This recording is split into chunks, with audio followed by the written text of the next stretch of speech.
Dalawang hinihinalang tulak ng illegal na droga ang naaresto sa isinagawang bypass operation ng pulisya at Philippine Drug Enforcement Agency sa Purukuno, Barangay Nagasikan, Santiago City.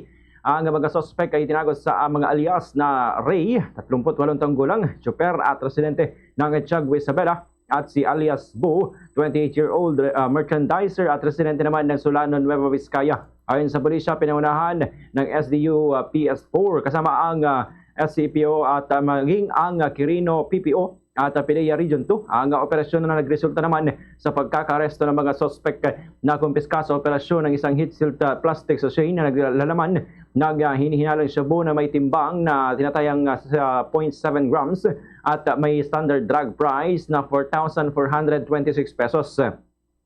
Na-recover din ang isang 500 pesos na buy-bust money, 4 na piraso ng budol money na tig 1,000 piso, isang pulang Vivo Android phone at isang itim na Aerox motorcycle. Sinagawa ang pagmamarka at inventaryo ng mga ebidensya sa harap ng representative mula sa National Prosecution Service ay isang barangay kagawad ng Nagasikan at patuloy naman ang investigasyon habang inihanda ang kasong paglabag sa Republic Act No. 9165 laban sa mga sospek.